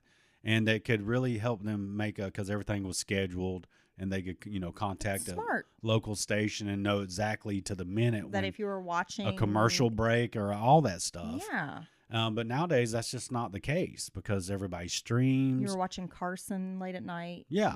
Yeah. But nowadays, that doesn't work like that because, everybody's kind of doing their own thing. You're streaming. True. You don't remember exactly what happened all day. I might be watching the first 48 at like 2 o'clock in the morning. You never know. Yeah, you could be binging a series in the middle of the night. 7 in the morning. Yeah, well, that happens sometimes. Law enforcement interviewed the cashier at Kmart. Because again, they have a receipt, but they just want to, check all the stuff here. And at the time, the cashier recalled Michael in the store. I rang him up, whatever, and he was sweating profusely. Oh. And this was memorable to the store employee because, for whatever reason, this Kmart was kept very, very cold. So cold, in fact, that most of the employees had to wear a jacket or a sweater or a long sleeve shirt under If you're going to their stay in there. uniform Yeah. because they would freeze because the store was just really cold all the time. And so you've got Michael in this cold ass freezer of a store and he's just pouring sweat, Which is weird. just sweating like he's been doing, Richard Simmons or something. Law enforcement then went to the Bradley Center. In Michael's office, they found a dry erase board that was used for vehicle checkouts. And for some reason, the line where Michael had used a car on August 29th, he checked this car out at 9:40 a.m. Someone had kind of erased that line out. Really? It was like barely visible. Okay. But all the other information remained on the board. So why would someone just erase Michael's information? You have other employees checking out cars. I don't know. When investigators interviewed Michael's coworkers, they learned that he'd been at the Bradley Center at 8 a.m. They'd actually, visually seen him at 8 a.m. He was also spotted again around 1:15 p.m. And folks saw him just before closing time at 5 p.m. He had logged out with the company car at 9:40 a.m. So they did actually have like a logbook separate from that dry erase board. So they did have where he had checked out in this logbook. Michael had noted that he went to Kmart on this logbook, but we know that he went to Sears first. Yeah, Sears and what? The malls. Walked the malls. Montgomery Ward, yeah. Looked at some construction projects, Montgomery Ward, and then Kmart. Well, here's the other weird thing, Dylan, is that this facility where he works, they have a credit account with Kmart, so maintenance can go get things like the fan. Right. And, he just had to fill out a little bit of paperwork. But they had no account with Sears. So it didn't make sense that he would even go to Sears to look for a fan because the company did not have a credit line at Sears. Because look, I'm going to tell you right now, when a company has a credit account with some other retailer, that is where you go buy your stuff, period. Right? Because I worked at a place, they had an open line with Staples. So, of course, all the office, they would buy water, pallets of water from Staples. Now, can we imagine that probably wasn't the best price? It didn't matter because that's where the company credit was. They got every damn thing from Staples, everything they could. Well, yeah. I mean, I've been a business manager and, was in charge of ordering supplies and had a line of credit with a particular office supplier. Right. And that's where I did my That's where you got your stuff. purchasing. Because going outside that account is a bigger headache. Well, yeah, because then I had to go to, the manager and the owner, and there Get had it to be like approved. approval. And then are we going to use a company credit card or are we paying with how Yeah. does this work? Are they going to bill it? So it ends up being like a thing. So you go So- wherever the credit's at. Right. So why is Michael going to Sears? Doesn't make sense. You ain't got no Sears money, Michael. Why you going to Sears? Investigators found a big gap in Michael's day. So from 8 a.m. until 1:15 p.m., no one could really confirm his alibi at the Bradley Center. Now, we do have the Kmart clerk had seen him at like 12:40, checked out. He's got Sweating. the receipt. Yes. But that's still a pretty big window of time where there's like no witnesses. No one has seen Michael. Right. It didn't take long for investigators to uncover a dark secret, Dylan. Michael had been unfaithful. No. On August 24th, just days before the murders, Michael had been out with a lover. A lover. You got a pregnant wife at home with 2 little ones, and you're running around on Got a side piece. that is disgusting. Pam Burt was Michael's co-worker. She was married but separated at the time. Michael and Pam had been seeing each other for about 3 weeks at the time, like when his family was killed. And Pam knows that. See, she's disgusting too, right? This isn't a in the dark, girlfriend who has no idea. She knows damn well that he has a pregnant wife and kids at home. You think she knows? I bet she knows. I bet she knows. I don't know if she knows. I mean, I don't know. Look, I really don't have confirmation. He's maintenance supervisor. Yeah. He has a little office somewhere. He got his little pictures. People know. I'm sorry. I think people know. Pam, I'm sorry. I apologize if I'm wrong, but I think you know. My baby daddy cheated on me when I was pregnant. But you know that already. Yeah, but I mean, that's because you wasn't with a real man. No. Like, for real, you wasn't. No. That's not how men conduct themselves. No. No, because it's a cowardly act by anyone, Yeah, it's man or pretty woman. shitty. It's pretty shitty to find out, especially when you're like, pregnant with their child. If you're not in that serious of a relationship and, one of you might think the relationship means more than it really does, to the other one, okay, you weren't really committed. But if you're with someone, you're living with someone. Playing the role right. of like, I'm with you, Yeah. we're having a baby, like Right. making plans for this. No, it's disgusting. thing. It's Yeah. cowardly. Yeah. And you're a piece of shit if you do it. I've been cheated on. It's just terrible. Fortunately, that was a person I wasn't in love with, so it hurt a lot less, But, yeah, I just think, I'm sorry. It is just such a shitty thing to do. Well, no, it is. I mean, I'm speaking from experience. It's such a big as betrayal. a woman who was pregnant and had a man that supposedly was with me cheating on me. It was probably one of the shittiest things that's ever happened to me. Right, and you're pregnant, and your hormones are all over the place, and you already got all these other feelings of, I could only imagine. Look, bro, it's like 9/11. I don't forget. No. And to this day, I'm friendly with him, but I ain't forgot what you did. Right. One day I'll get mine. You know what I'm saying? Oh, God. Yeah. Watch out. No, but for real, like maybe I don't bring it up, but I haven't forgotten what you did. And Well, no. I'm not forgiving you for what you did. 'Cause Well, no, that that- was some shit. That's one of those things, and that's why people say, can a relationship ever be the same? No. No.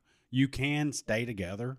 You can go on to have a healthy I relationship. never trusted him. No, but I always was just like, honestly, after that, I just like kept my heart at arm's length right. because I always knew like, you're not a good person. Yeah, but you can't. Once you betray that type of trust, that's a core, that's the big one. That Yeah. might be one of the biggest. And like a fool, I ended up like, getting back together with him because we've got this baby. Right. But that was stupid. And if I could go back now, I would like slap my younger self through the face and be like, what are you doing? Don't do it. Don't do it.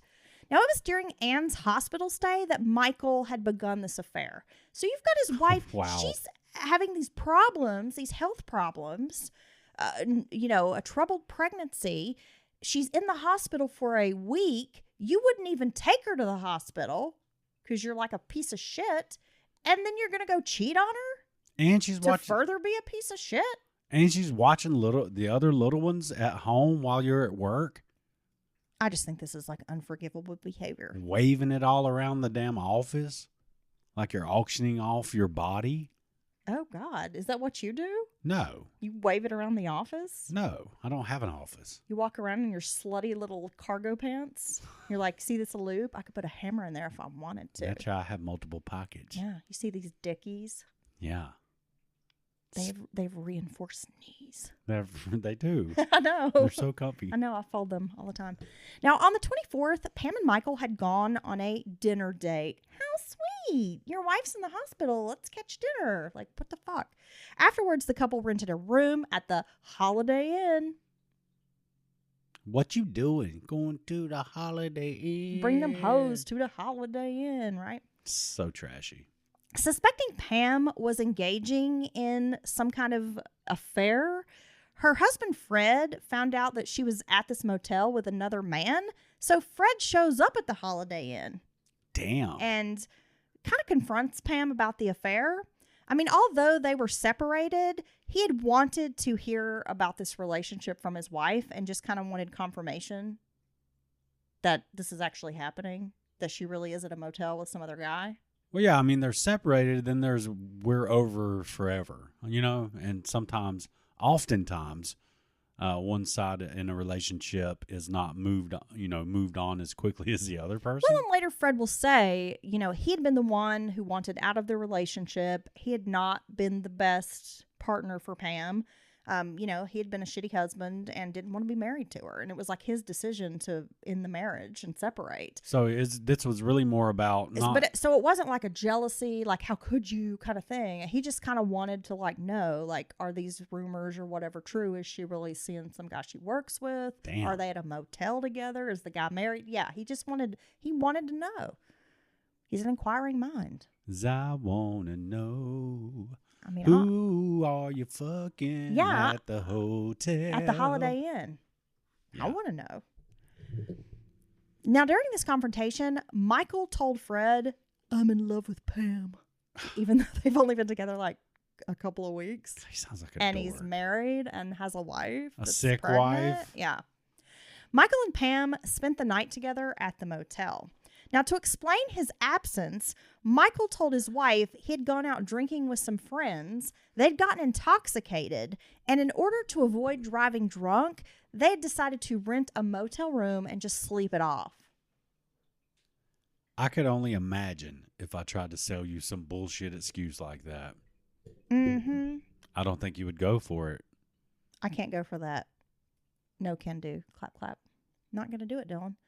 When Pam was interviewed, she told police that Michael loved his wife and children. Michael had mentioned that if his marriage ever ended in divorce, he would want custody of the children. So she only knows him as just like this. He's a really great husband and father. Right. Yeah. She's getting his shiny side, his version of it. But how can you say that when he's cheating with you? Yeah, I know. So obviously he doesn't love his wife. I don't know. It's some dumb bitch behavior right See, there. that's the part about cheating that wouldn't work for me as the other person. Don't be a dumb bitch. I wouldn't be Pam. able to stop thinking about you having a family at home and little kids and your partner's in maybe she didn't know about the hospital and all that, but I don't know. It would bother me. Yeah. I would have a hard time with it as You'd well. have to lie to this to get some of this. If I was with a man and he was, he was pregnant or whatever. Right. Yeah, I don't think I could run around on him. Now, by now the case was going cold. Investigators were looking at Michael Curry, but they didn't really have enough evidence to tie him to the murders. Michael told investigators that Fred Burt had threatened him, that a week before the murders, and I'm assuming this was at the motel, Fred made comments about hurting Michael without even touching him. Yeah, this guy found your house and murdered your family, bud. Fred was brought in for questioning, but he had a pretty solid alibi for the day of the murders. He also agreed to take a polygraph exam, and he passed. Fred is not a suspect. 2 months after the murders of the Curry family, law enforcement, they need a break in the case. The community demands it. Of course, they're feeling like we've got to solve this. This family needs justice. Right. Right? All those things. And as I mentioned, it's going cold. A murder inquest was held in February of 1986, but the Muskogee County District Attorney With no physical evidence, confession, or eyewitnesses, decided to not charge Michael Curry. Okay. Like, we have to get more evidence, like, if we want this to happen.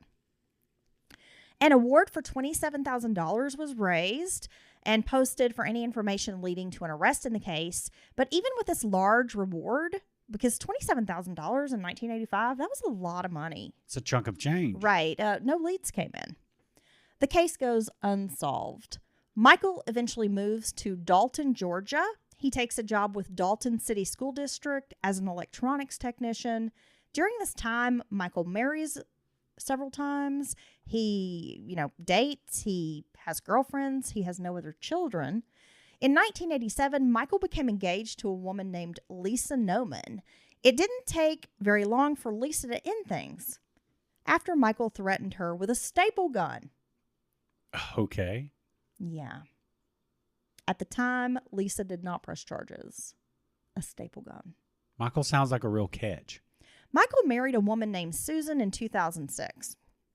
But I think there were like other relationships in and around there. So another twist in this case came in 1989.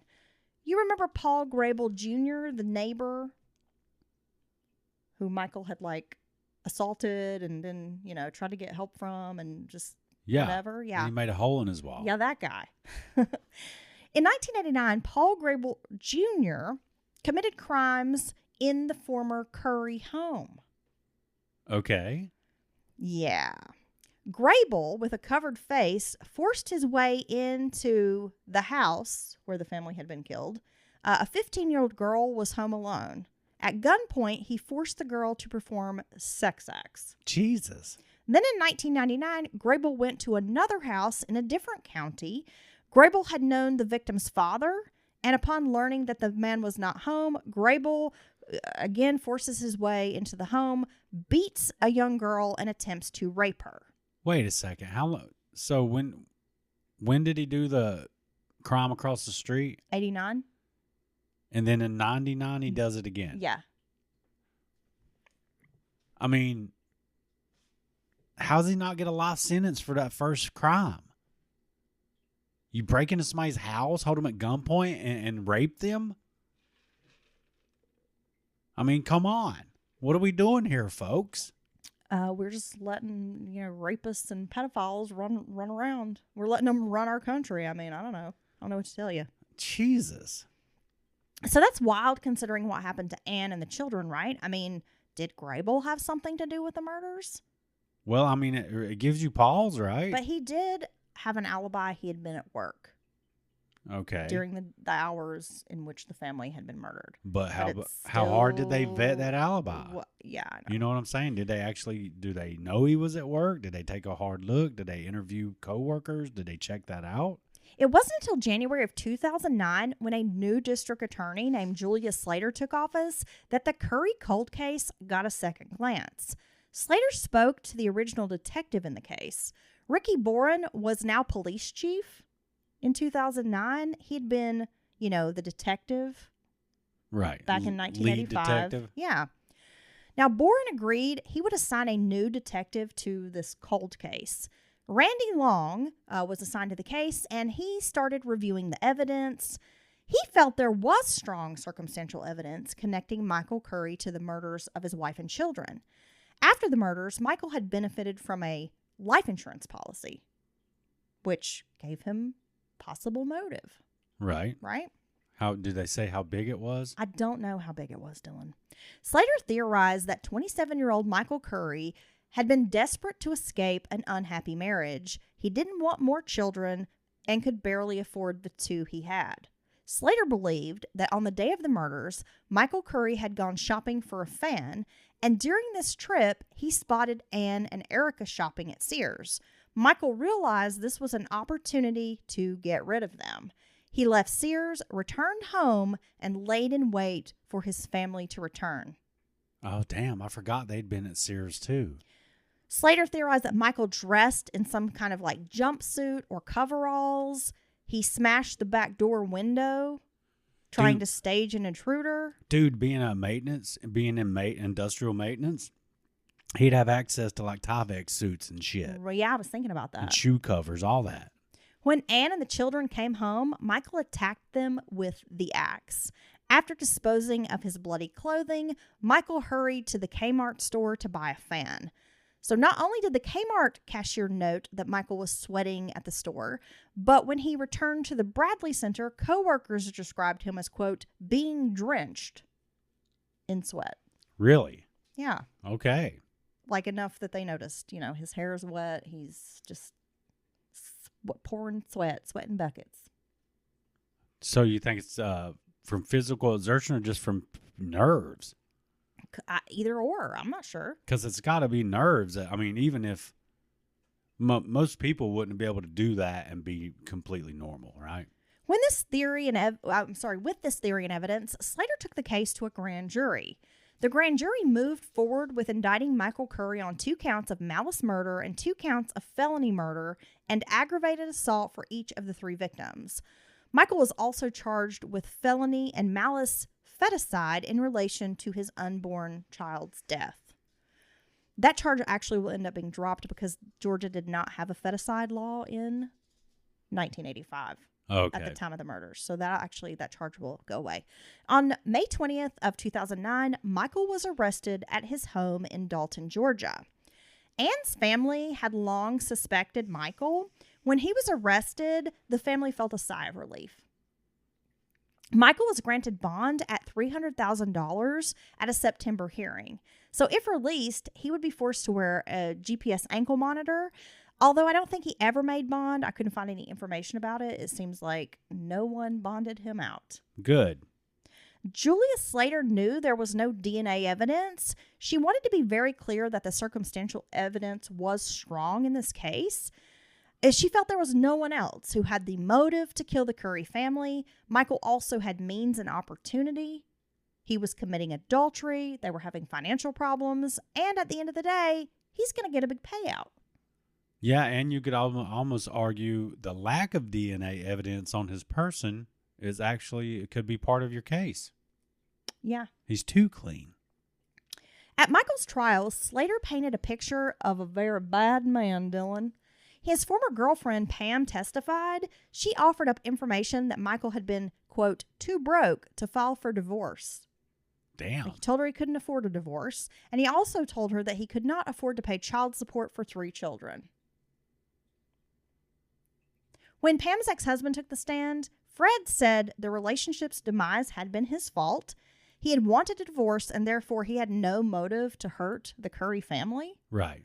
It's not like you destroyed my life. Right, because he really wasn't that upset that his wife had been seeing another man. He was just kind of curious about it. And as you remember, he was cleared by law enforcement. Now, Mrs. Johnson, Anne's mother, also testified against her former son-in-law. She said at the funeral, she had asked Michael point blank, did you kill my daughter and grandchildren? Michael refused to answer the question, and after the funeral, Michael just severed ties with the Johnson family and never spoke to them again. Okay. That's normal. Right? I mean, doesn't make you look good. Well, from the devil's advocate perspective, maybe he'd never liked them in the first place. And so, if my wife's not here anymore, I don't have to talk to you people. I never liked you anyway. I mean, I understand that, but the optics aren't good. No. And now he could have gotten his feels about her asking that question. Did you kill my daughter? A simple no, if you didn't kill her daughter, would probably be acceptable. Well, no, but I mean, you almost have to expect that question. If you, it was your whole family's killed, you're the only one that, they almost always suspect the sole survivor of a family in situations like this. I listened to one, it was, his family was very affluent, and the one son's away at college. He left college, drove home, killed his I know that parents and a sibling, or maybe tried to attack the sibling, but then ran out. The sibling may have survived. But anyway, it was all about money and he's a spoiled brat Yeah, I think I know that case. and this and that. Pretty and sure I've heard that one before. yeah, but so yeah, you could like you said, you could be like, God, no, I would never. I loved her. I love my kids. I'm so sorry that this has happened to us, to you. And that's when you take a moment, y'all can kind of come together around that question. You know what I mean? And support each We'll other. lean on each other. Yeah, yeah. So Some say that Lisa, his former fiance, gave one of the most compelling testimonies. She said that Michael had threatened suicide several times during their relationship. Michael had attacked her with a staple gun out of nowhere. At the time of the attack, she said they had been engaging in what she considered to be a normal conversation when suddenly he started threatening to kill her. oh God. Right? Then he jumps up, he grabs a staple gun and holds it to her head. Oh. And after this, Lisa ended the relationship. And she knows that staple can't penetrate her skull, right?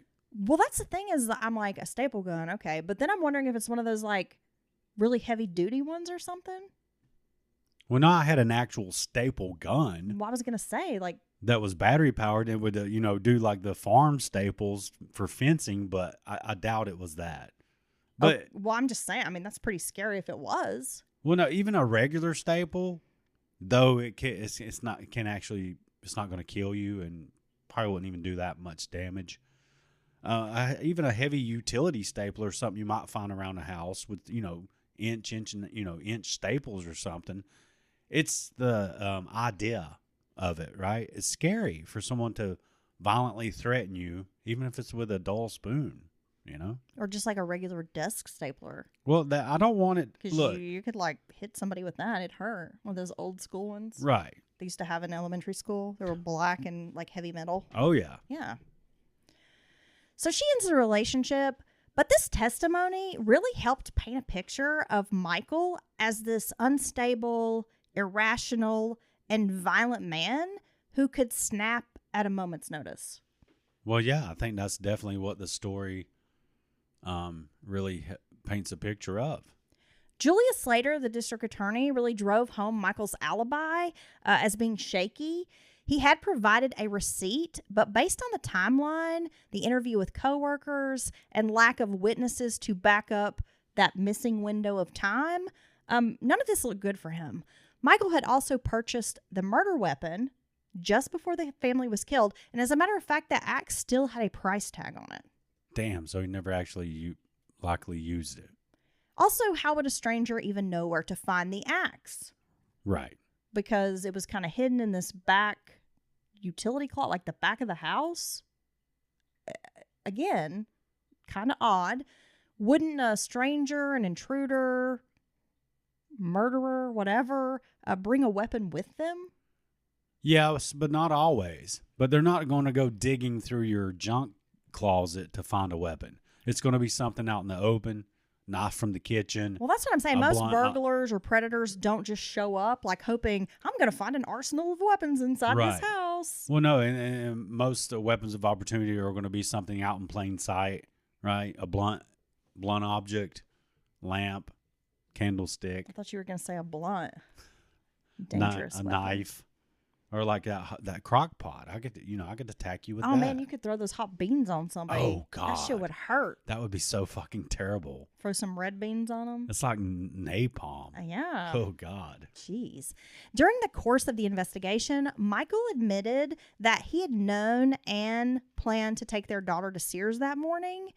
And again, it's brought up that the company had no line of credit at Sears, but he had still gone there first, which kind of backed up Julia Slater's theory that he had gone there either to lay eyes on his wife and daughter, to know they're at Sears right now, it's my moment, To go hide in the house. or that he had seen them and then got the idea, right?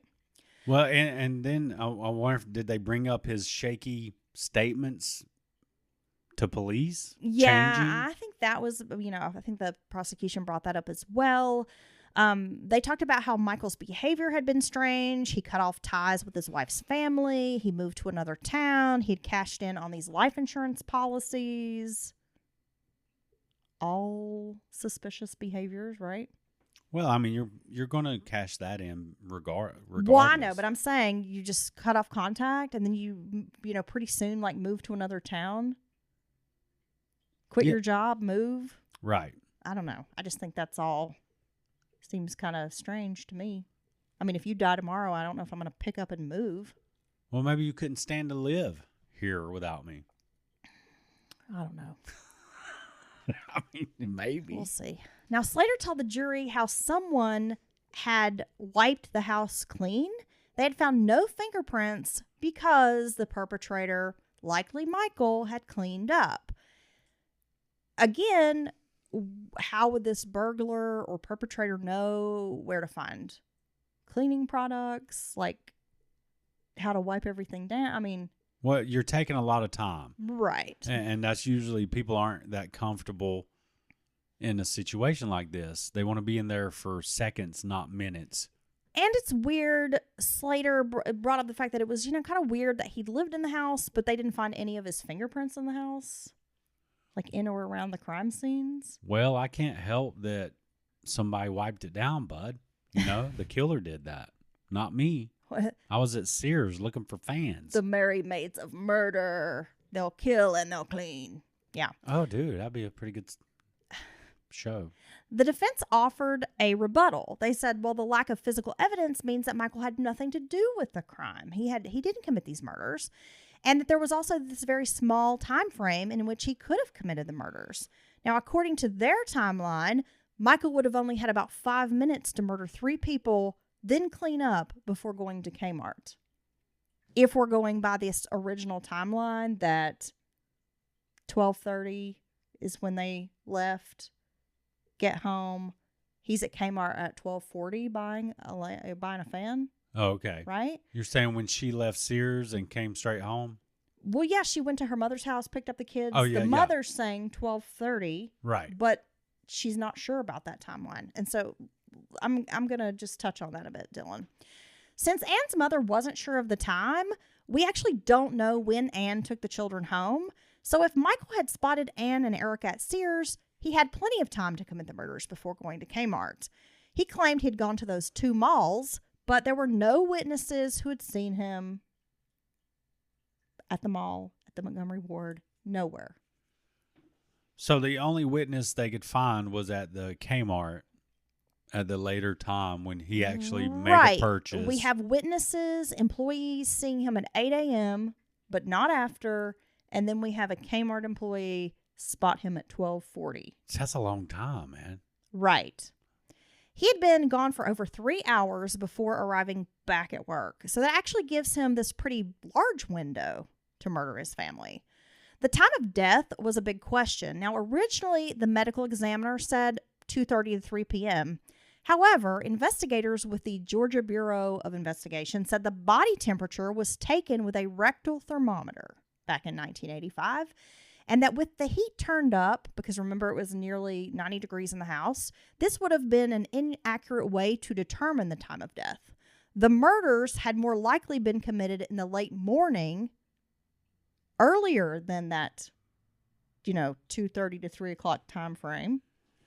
See, I'd forgotten about the thermostat. Now, that is, why would a random murderer do that?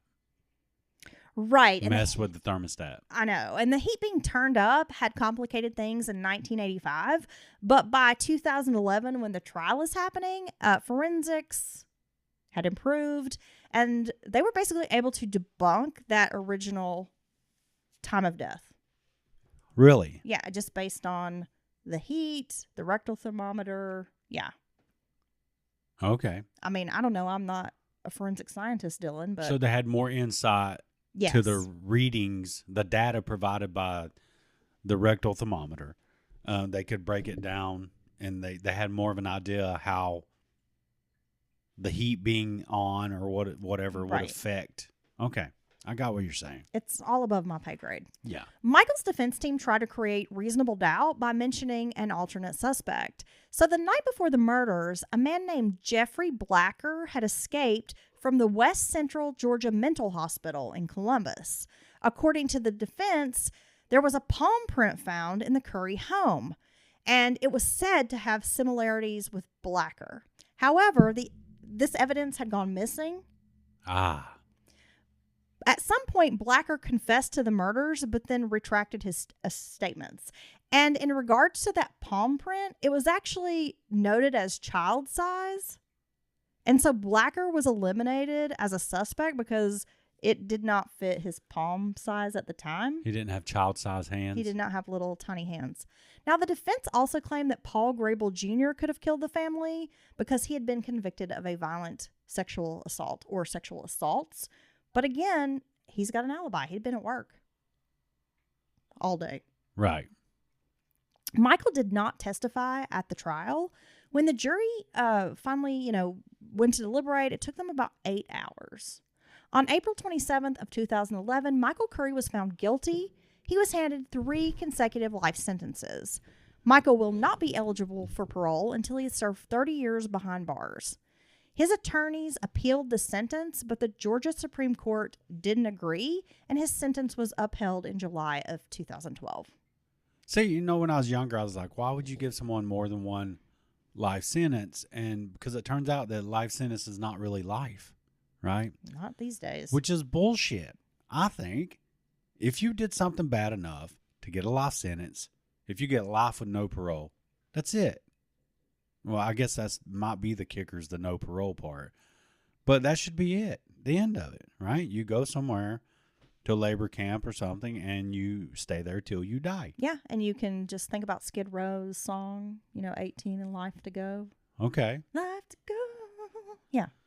I thought you was talking about a Little Shop of Horrors down on Skid Row. Well, there's that too. So Michael Curry, let's just all agree he's a special kind of monster. Yeah. To get out of a marriage, he murders his wife and 3 children with an axe. Yeah. Who does that? No, Who could do that? It's terrible. And what kind of person can do that? So how do you feel about it? You think he's the guy? I think he's the guy. I think no one else. This does not seem like random crime. Well, for example, you have a 20-month-old baby, right? We have Ryan. He's a little guy, little toddler. He doesn't speak well. He can't testify. He can't tell police what happened. Right. Who in the world would have a motive to kill a 20-month-old? Someone who doesn't want a 20-month-old. And that's it. Because some rando might kill Anne and might kill Erica, but why would they kill this baby? This baby has no dog in this fight, so to speak. This baby can't testify. This baby can't tell on you. I've heard many stories. This baby's not going to pick you up in a lineup. I've heard many stories of terrible, terrible, horrible violence perpetrated on someone, and their baby's just sitting there beside them. But the baby, yeah. And left there, not always, but a good bit. Typically so. Yeah. Of time, babies are left unharmed. So, the fact that this monster and can also do nothing this, was taken from the house. Yeah, there's no motive. There's no... so somebody just broke in this house to kill this woman and her unborn child and her 2 kids just because it's a Thursday? That doesn't make sense. Well, it's because they're a mental patient with child hands. Mrs. Johnson, Anne's mother, told reporters, quote, "Even in all of these years, I felt the person who killed her would stand before God and he will give out the correct punishment, and I clung to that, which has kept me going." Now, the fact that he could do this and then just move on with his life, right? And go set himself up somewhere else, get another job, cash in all the monies, use that to reestablish himself. He has to be truly be a monster. There's no way around it. How do you live with that? I don't know. I do not know. It is beyond me. Because the entire time I was researching this case and I'm reading through court documents and I'm reading through these old newspaper articles, and all I can think is, who the hell does this? What kind of person are you if you can commit this type of crime? To kill your own flesh and blood. In this manner. To murder your pregnant wife. That's fucked up. No, it is fucked up. In the most brutal fashion, right? Who knows what order it happened in? God knows. He may have attacked her first and then the little ones. Which is probably what happened. Probably what happened. and they have to see that. They don't know what's happening. And all they know is it's their dad's the one doing it. You've got a little boy clinging to carpet. You've got a 4-year-old girl in the kitchen. She's tried to get out the door. It looks like she's tried to get out the door, but, can't. And there's a trash can blocking the door. Hit so hard with this weapon that, it's just a next level. It really is. Kind of crime case. So we have Michael, Family Annihilator, all-around piece of shit. God, these Family Annihilator stories, gosh, they're hard. Yeah, they are hard. They're hard to hear. Because I think they're hard to talk about. I think it's because they often involve children as well. Those cases are always hard. Makes it tough. Definitely. Thank you for sitting down with me today to discuss this case, Dylan. And of course, we appreciate all of our listeners. If you have any thoughts, feelings, comments, you can email those to mountainmurderspodcast@gmail.com. Yeah, somebody let me know about the second mortgage. What's up with that? Yeah, I want to know about the second mortgage. I don't want to look it up. I'd rather hear from listeners. We're also dropping our 3rd installment of the West Memphis 3 series this week. We'll be diving into details of the investigation. That's right. Get your earbuds in, Santa. It's time to listen. So we're going to drop that this week. And so I hope everybody is happy and cool and doing the damn thing.